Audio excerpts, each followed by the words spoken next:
में भी 210 करोड़ रुपए की धनराशि गरीब पिछड़े वर्ग की बच्चियों की शादी के अनुदान के लिए दी है। इसमें एक और बहुत बड़ा बदलाव हुआ है जो मुझे आपके माध्यम से कहना है कि पहले ओबीसी गरीब बच्चियों की शादी अनुदान उन्हीं को दिया जाता था जिन लड़कियों के परिवारजनों की आय बीपीएल कैटेगरी की थी। गांवों में 46,000, शहरों में 56,000।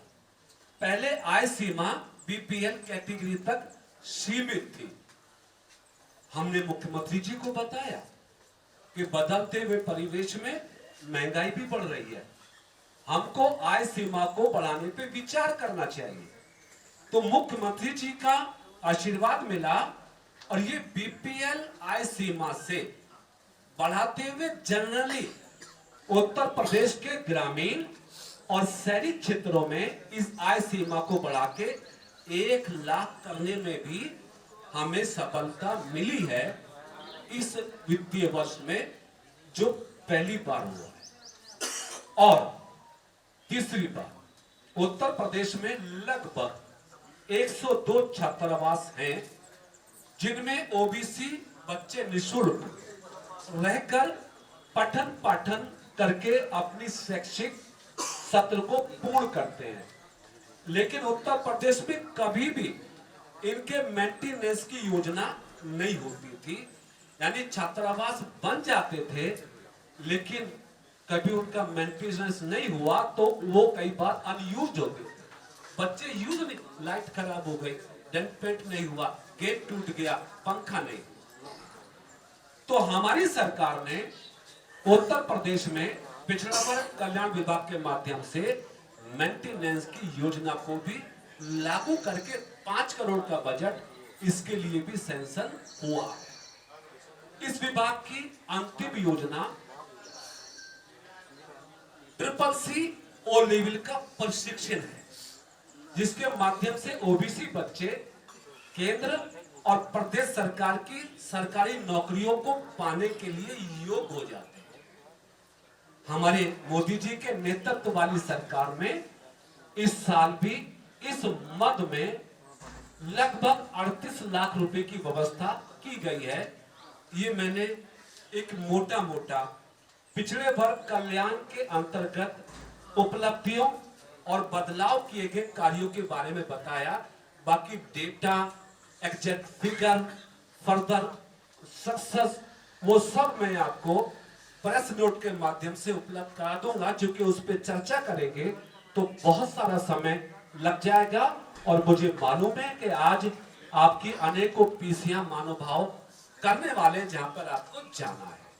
बस 2-3 मिनट का समय लूंगा दूसरे विभाग के बारे में। दिव्यांगजन सशक्तिकरण विभाग, ये भारतीय जनता पार्टी का जो संकल्प है, सबका साथ, सबका विकास और अंत्योदय के माध्यम से अंतिम छोर के व्यक्ति तक सरकार की योजनाओं को पहुंचाने का। मुझे खुशी है कि दिव्यांगजन सशक्तिकरण विभाग के अंतर्गत पेंशन की राशि को बढ़ाने की घोषणा भी माननीय मुख्यमंत्री जी ने कर दी है। जो पेंशन पहले 1,000 रुपए प्रति माह मिलती थी, अब वो आने वाले समय में उत्तर प्रदेश में 1,500 रुपए होगी, 1,500 होगी, 1,000 की 1,500 होगी। और आप सब योग्य हैं, यशस्वी हैं, संपूर्ण ज्ञान आपके पास है। 2017 में 16-17 में ये भरण पोषण की राशि केवल 300 रुपए हुआ करती थी और आने वाले समय में ये 1500 होगी, 5 गुना। योगी जी के नेतृत्व वाली सरकार में दिव्यांगजनों की पेंशन 5 गुना हम उत्तर प्रदेश में देने वाले हैं। हमें सौभाग्य मिल रहा है कि ये वृद्धि हमारे समय काल में हो रही है। दूसरा, दिव्यांगजन सशक्तिकरण विभाग के अंतर्गत जो बड़ी कामयाबी है, इसी वर्ष उत्तर प्रदेश की कैबिनेट ने फैसला लिया था कि दिव्यांग जनों को उनकी सुविधाओं की चीजें, मेंटेनेंस, दिव्यांगता का प्रारंभिक स्तर पे मालूम किया जाना, उसके इलाज के प्रबंध करना, ऐसा कोई बड़ा मैकेनिज्म हमारे प्रदेश में नहीं था। माननीय मुख्यमंत्री जी ने उत्तर प्रदेश के सभी 18 मंडलों में डीडीआरसी खोलने का प्रस्ताव भी कैबिनेट में पास कर दिया, जिसके लिए इस बजट में 7 करोड़ रुपए का प्रबंध भी किया गया है और भरण पोषण की राशि के लिए 1400 करोड़ से ज्यादा की धनराशि बजट में रखी गई है। एक नई योजना और मुख्यमंत्री जी के द्वारा प्रदेश के दिव्यांग बच्चियों को, जो छात्राएं दिव्यांग छात्राएं हैं, उनके जीवन की यात्रा को सुगम करने के लिए मुख्यमंत्री जी ने 7 करोड़ रुपए की धनराशि का प्रबंध किया है। यानी अब हम उत्तर प्रदेश में सामान्यतः दिव्यांगजनों के साथ साथ दिव्यांगजनों के लिए पहले से कृत्रिम अंग, सहायक उपकरण, मोटराइज्ड ट्राइसाइकिल जैसी योजनाएं संचालित हैं, वो यथावत रहेंगी, लेकिन नई योजना के रूप में 60 करोड़ की व्यवस्था करके अब हम दिव्यांग छात्रों को भी ई ट्राइसाइकिल देकर उन बच्चों की यात्रा को आसान करने का काम करने वाले हैं। दिव्यांगजन विभाग को सौभाग्य मिला उत्तर प्रदेश में एक और विश्वविद्यालय को अर्जित करने का। मित्रों, बहुत कम हुआ है प्रदेश देश में ऐसा कि कोई प्राइवेट संस्थान सरकार को के अधीन आया हो।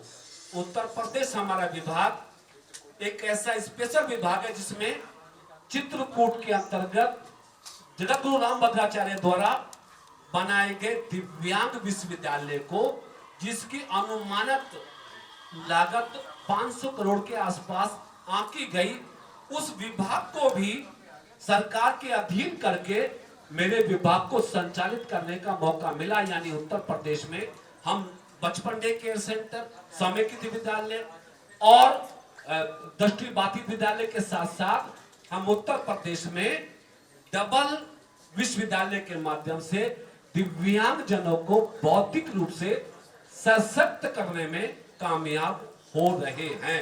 दिव्यांगजन सशक्तिकरण विभाग का बजट इस वर्ष का 2140 करोड़ है, जो पिछले बजट से बहुत ज्यादा है। पिछड़े वर्ग कल्याण का विभाग का बजट इस वर्ष का 3402 करोड़ है, जो पिछले बजट से 9% ज्यादा है। बातें बहुत सारी हैं, विस्तार दिया जाना संभव नहीं है आपके समय की अहमियत को देखते हुए, इसलिए मोटी मोटी कुछ बातें मैंने आपके बीच में रखी है। विस्तारित सूचना प्रेस नोट के माध्यम से आपको मिल जाएगी। तो मैंने अपनी प्रेस वार्ता का पहला चरण पूरा कर लिया है। सेकंड में मैं मीडिया, इलेक्ट्रॉनिक मीडिया को ब्रीफ कर दूंगा, उसके बाद जो कुछ होगा बाद में देखा जाएगा। आपका सबका बहुत बहुत धन्यवाद, बहुत बहुत हाँ प्लीज, हाँ ले सकते हैं सवाल। ये शादी अनुदान योजना जो पिछड़ा वर्ग की है, प्लीज, जिसकी आप कह रहे थे 1 लाख रुपए आया बढ़ा दी गई है। हाँ जी, पिछले साल कितने लाभार्थी थे उसके? इसकी संख्या हम आपको 1,06,000 1,06,000 एग्जैक्टली। कम क्यों आ रहे हैं आवेदन? जी